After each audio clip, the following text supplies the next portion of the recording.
Hello friends, તો આજે આપણે બનાવશું હેલ્ધી બિસ્કિટ. તો હેલ્ધી બિસ્કિટ બનાવવા જે આપણે ઘરે જ બનાવશું ઘરનું ઘી વાપરીને. તો એ બનાવવા માટે મેં લીધો છે અહીંયા ડ્રાયફ્રૂટને રોસ્ટ કરીને એનો ભૂકો લીધો છે. જો છોકરાઓને ચોકો ચિપ્સ પસંદ હોય તો તમે થોડી ચોકો ચિપ્સ લઈ શકો છો. સાથે મેં લીધી છે અહીંયા બુરુ ખાંડ. અહીંયા લીધો છે એક પોણી વાટકી જેટલો ઘઉંનો લોટ અને ચણાનો લોટ, કારણ કે ચણામાં ફૂલ અમાઉન્ટમાં પ્રોટીન હોય છે. તેથી આપણે ઘઉં અને ચણાનો લોટ મિક્સ કરીને કૂકીઝ બિસ્કિટ બનાવશું. અને આ છે ઇલાયચી પાવડર અને આ છે આપણું ઘરનું બનાવેલું ઘી. તો એકદમ ઇઝી રેસિપીથી માત્ર 10 જ મિનિટમાં ઘરે આપણા બિસ્કિટ બનીને તૈયાર થઈ જશે.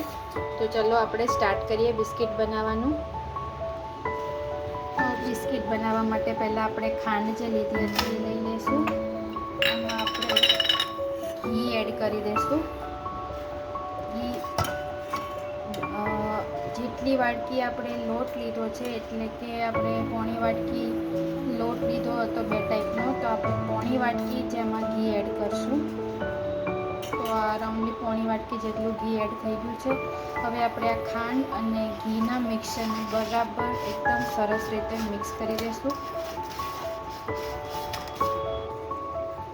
તો જોઈ શકો છો ખાંડ અને ઘીનું એકદમ સરસ મિશ્રણ તૈયાર થઈ ગયું છે.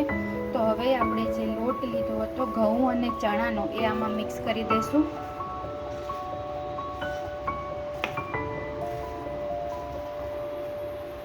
ઘઉંનો લોટ, ચણાનો લોટ, આપણે જે ડ્રાયફ્રૂટ લીધા હતા એ ડ્રાયફ્રૂટ અને આપણે જે ઇલાયચી પાવડર તૈયાર કર્યો છે તે.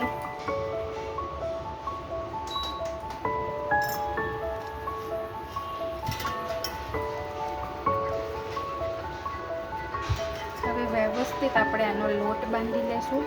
જો લોટ બાંધવામાં થોડો પણ કડક લાગે તો આપણે એમાં ગરમ દૂધ થોડુંક યુઝ કરી શકીએ છીએ. પણ જો મેં જે પ્રમાણે માપ કહ્યું છે એ પ્રમાણે માપ લેશો તો દૂધની જરૂર નહીં પડે.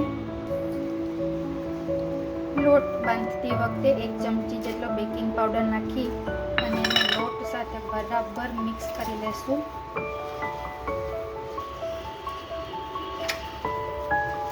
જેટલો મસળીને લોટ બાંધશો એટલા બિસ્કિટ આપણા સોફ્ટ થશે.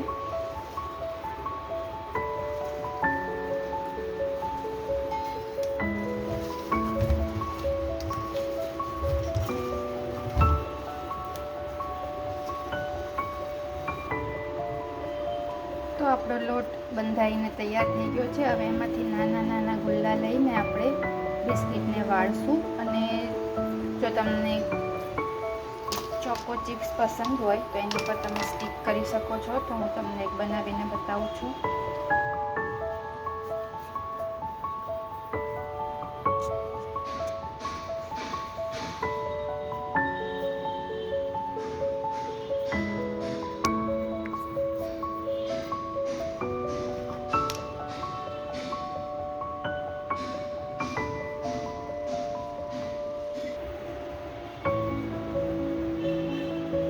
આવી રીતે આપણે બધા જ કૂકીઝને તૈયાર કરી દઈશું.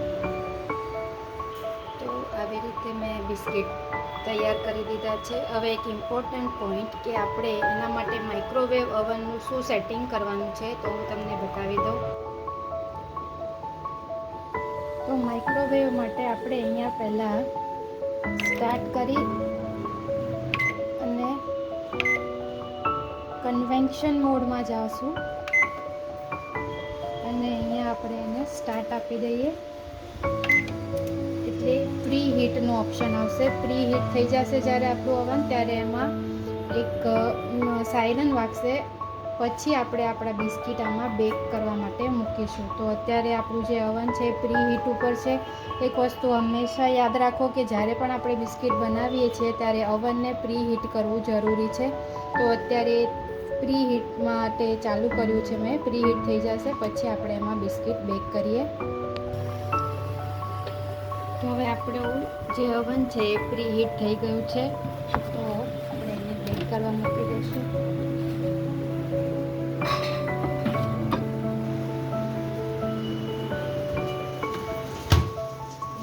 8 મિનિટનો ટાઈમ સ્ટાર્ટ કરી દઈએ.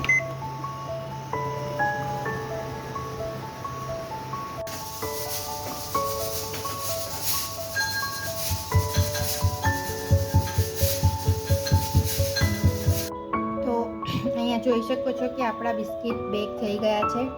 તો હવે ટાઈમ છે આપણે એને ટેસ્ટ કરાવવાનો આપણા ક્યુટ લિટલ ક્યુટી પાયરને. How's it?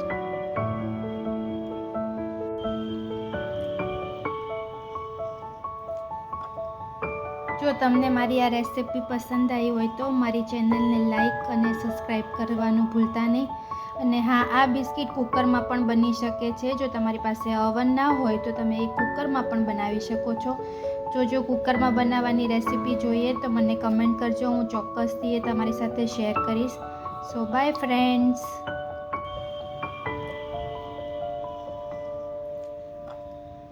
જો તમને મારી આ રેસિપી પસંદ આવી હોય તો મારી ચેનલને લાઈક અને સબસ્ક્રાઈબ કરવાનું ભૂલતા નહીં.